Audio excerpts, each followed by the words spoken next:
Good morning! Ayan, andito tayo ulit sa aking rooftop garden.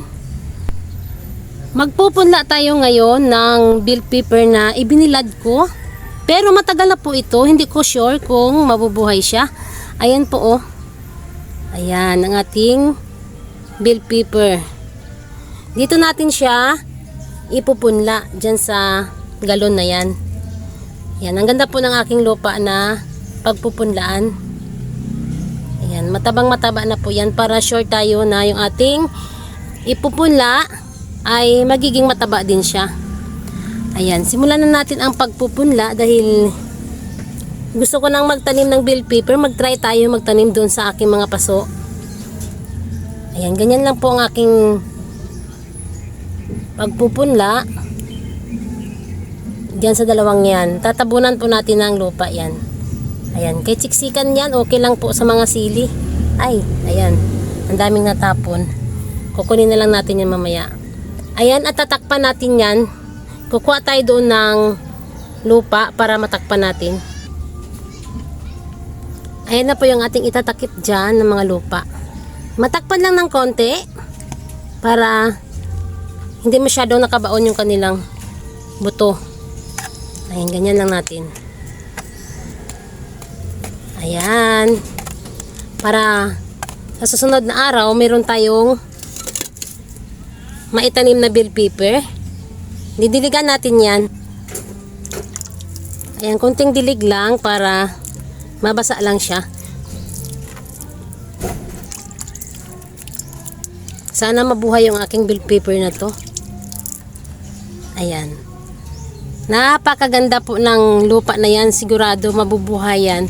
Pero hindi natin sure yung ating seeds na matagal na po yun. Sana mabuhay para makapagtanim tayo ng bell pepper.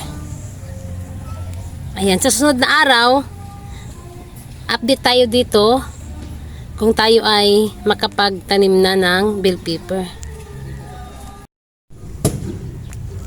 Ayan po, update tayo ngayon sa ating bell pepper na naipunla. Ito na po sila. Bali, konti lang po yung nabuhay. Hindi po lahat nabuhay yun. Kaya ito lang po yung mga na buhay. Yung iba nandun na po, natanim ko na po sila. Nailagay ko na dun sa stand ng aking mga paso. Bali ito, ipinapakita ko sa inyo kung paano ko siya itatanim. Ganito lang po ang pagtanim ko ng aking bell pepper. Ayan. Bali, dalawa po ang ilalagay natin dito.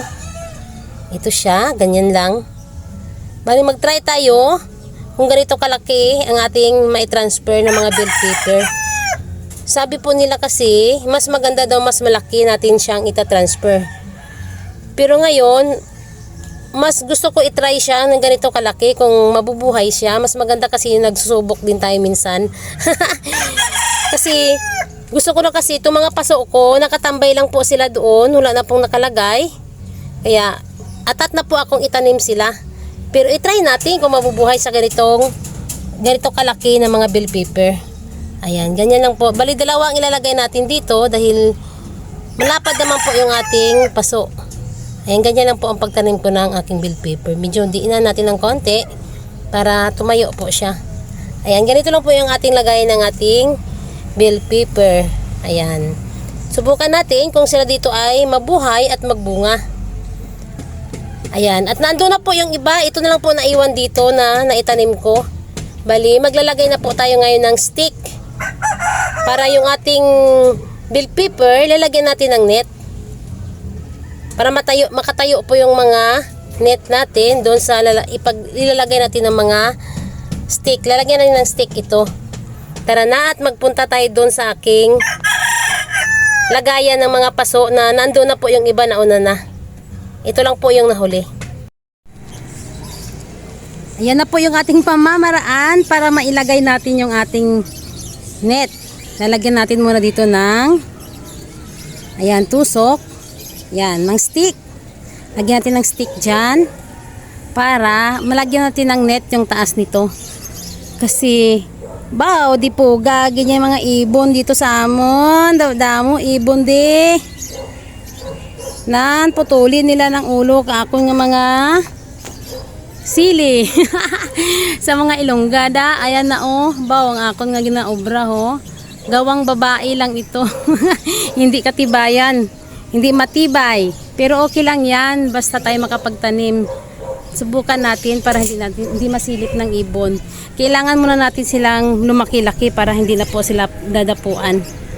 Ayan, at maghahanap tayo dito ngayon ng net naman. Ayan, ayan, ayan. Ayan na ang aking mga ginawa dito. Oh, look at that. O, diba? Lagyan lang natin ng net yan para maitago natin muna siya sa araw dahil bagong tanim lang sila. Pero ngayon, kumikilimlim o uulan. May kulimlim pa ngayon. Baka bukas, pag uminit, o diba, iwas direct sunlight muna ang ating mga sili at saka direct sa mga mata ng mga ibon diri. Grabe, gidriya.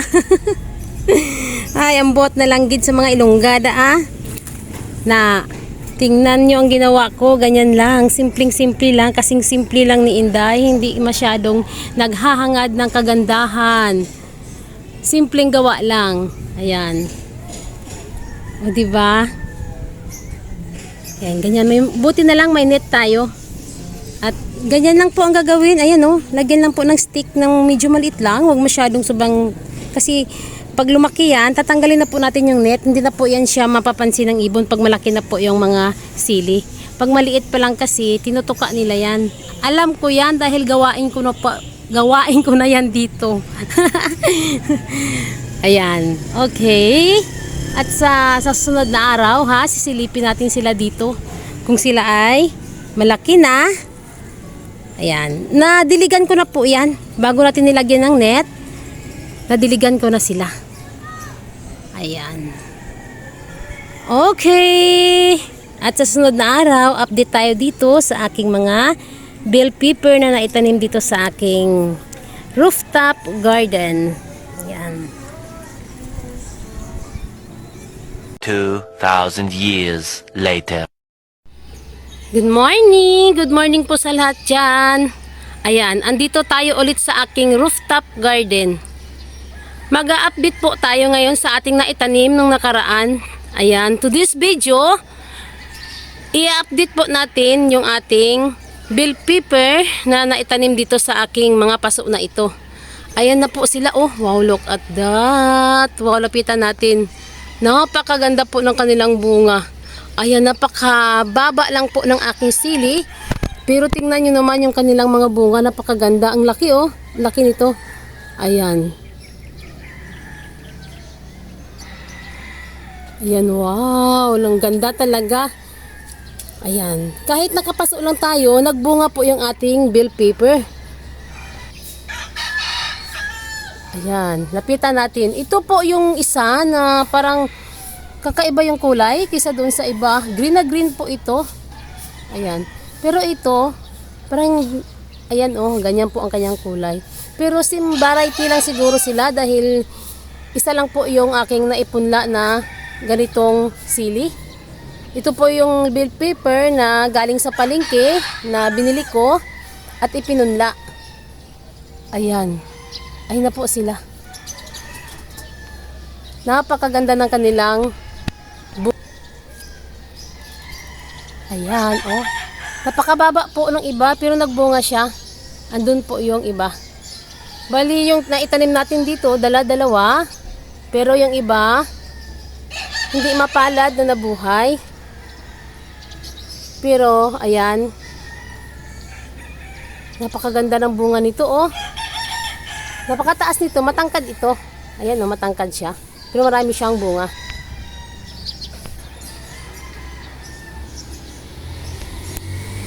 Ayan, napakaganda, oh.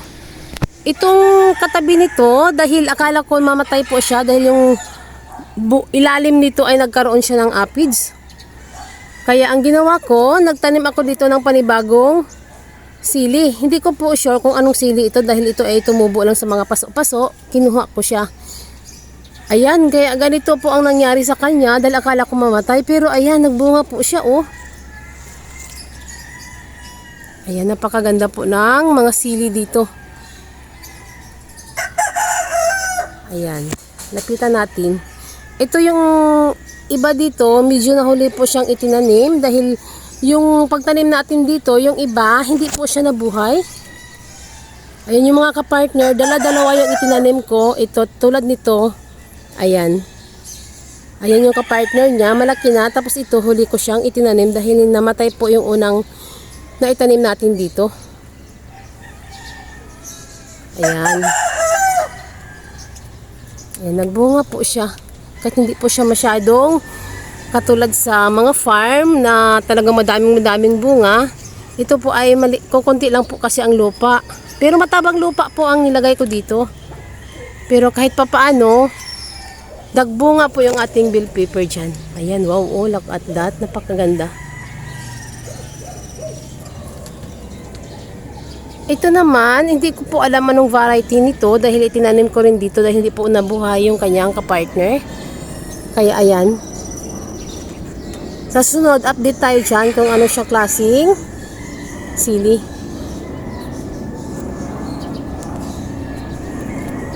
Ayan, ito napakalaki po ng bunga niya pero nag-iisa lang.